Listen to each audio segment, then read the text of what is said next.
Alright, so black guy dipping here on lunch break. They should be pulling up soon to get back to work or whatever.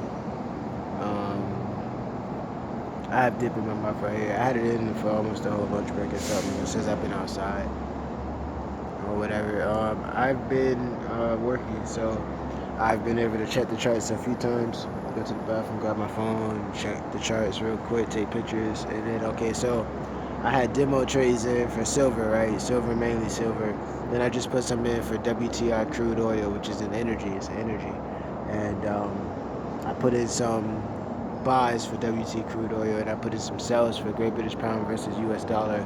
That is a fiat currency. That's the London, Europe's currency. One. Europe, London has two currencies. London has two currencies, Europe, the euro and the Great British Pound. Yeah, so I cheese up when I start talking about financial information. It's like, you fucking money dork. You're damn right.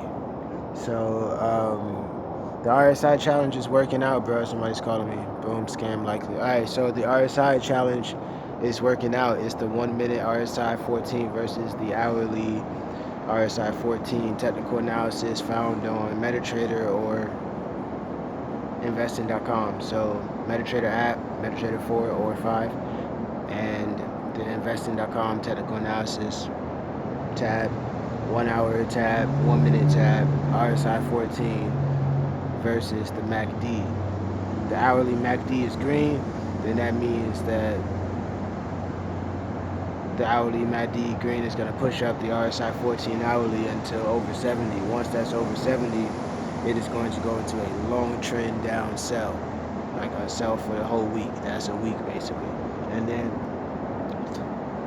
if the hourly MAC green is, if the hourly MACD is green, yeah, we can call it a MAC green and a MAC red, right?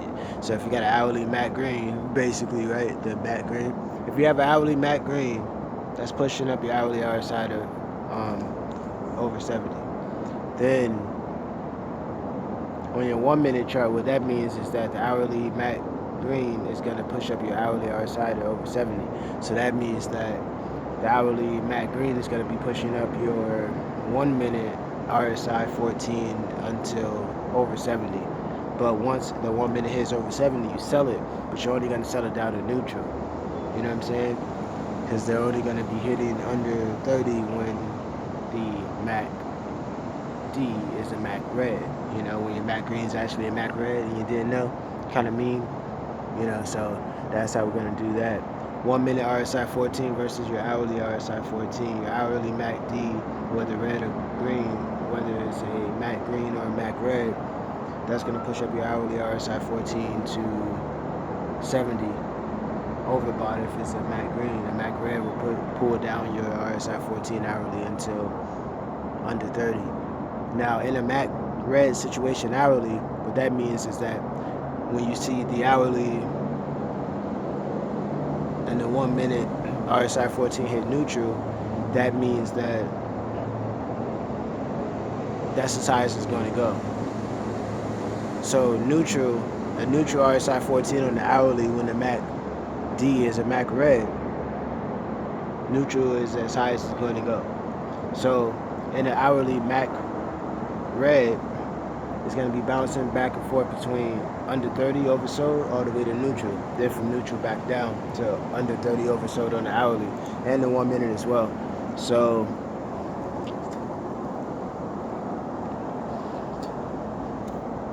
so that's how we're just doing that right now. So basically, we have some sample trades in all day until we get some cash to throw in the market. If we can get that to happen today, then we won't have to wait until tomorrow, 5 in the morning. Then tomorrow, 5 in the morning, boom, load up the accounts and get it popping on a Thursday with only 24 hours left to really knock it out. Well, 36 hours really. From 5 a.m. Thursday to 5 a.m. Friday, boom, 24-hour period. Then you still have almost 12 more hours. So yeah, you got 36 hours. So once we get the money on there, we'll have 36 hours to do our best to flip it. Try to have at least $100 on that account and try to flip it within 36 hours. That 100 times 5 really Flip within 36 hours, flip that 100 to 500.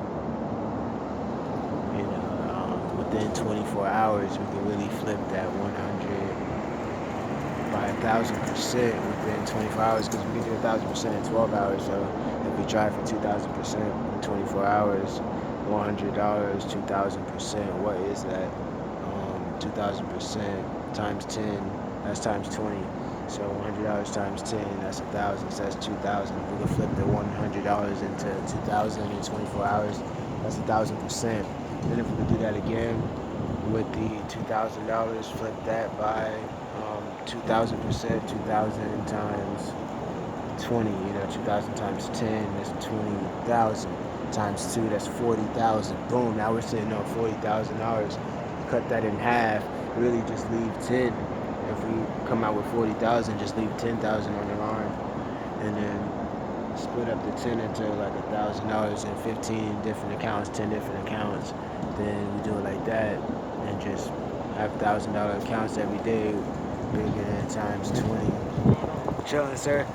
Bring in times 20 from $1,000 in each account, maybe times 20 different accounts, 10 accounts. So 1,000 into 20,000, maybe 10 times in a day. That's $200,000. It's crazy shit. Then we would just bring that back down to between $10,000 and $50,000, and just keep doing that again, bringing in hundreds of thousands. And in between that time, you're just moving and traveling, and like, okay, this is where I'm gonna live. I'm gonna have a spot here, pay the rent for the whole year. Boom. All right, now from here, I'm gonna order all my stuff and send it here. Then from there, I'm just traveling everywhere, order my shit here, make sure I'm here to pick it up when I have stuff coming, and then or have a friend in the area, order shit to a friend's house in the same area, and then just have the shit ordered there and bring it to my place when I get back in town, and take my ass on a bus and ride all around the country and go to Boston. First off, I'm going to Boston so I can see the JFK Museum, stay there for like a month, enjoy that shit. Then maybe do a tour of the different presidential libraries and just kind of do it like that. Where's the nearest presidential library? Oh, this one is the nearest, and just keep doing like that. That way, I see everything. I see everything I need to see if I go on a tour of all the presidential libraries. Real shit. You know what I'm saying? I'm just touring all this different shit, man. I'm just young as fuck, trying to enjoy the rest of my youth before I have kids and stuff. So let me just travel the whole country and see all this shit, man, and go to the West Coast and this and that, and then we have this opportunity to make these movies. So of course I'm gonna be dunking off in hotel rooms and shit, and going to New York to get a place in New York City. Maybe I take this money to amass in New York City, find a spot in New York City. Boom, that's my station or whatever, or find somewhere in a smaller place in New York, like Syracuse or some shit, or might pick Rochester this time, and go to Rochester, and just like I just have to have all my stuff like ordered to where I live with my mom in Georgia, and then when I get me a spot somewhere in New York or something, I have a friend around there to order stuff to when I'm not around. But I'm thinking like, yeah, I might just go back to somewhere in New York, try to find a spot up there, I have to just figure that out. Yeah, that's why I'm really just thinking like hotels, find one place like, alright, where my mom lives. Boom, that way I can help her pay rent and then just be gone. And then go somewhere else and just go in like hotels and around the country and shit. Just pick a hotel somewhere, go to New York, get a bus ticket, go to New York, get a hotel for a whole month. Boom, do some shit like that, rent out a hotel for a whole month. Got a whole month in the hotel, pay rent where I live, and then just go and work on these fucking movies, bro. So thank you all for watching this. I'm about to go and just chill until they pull up. Thank you.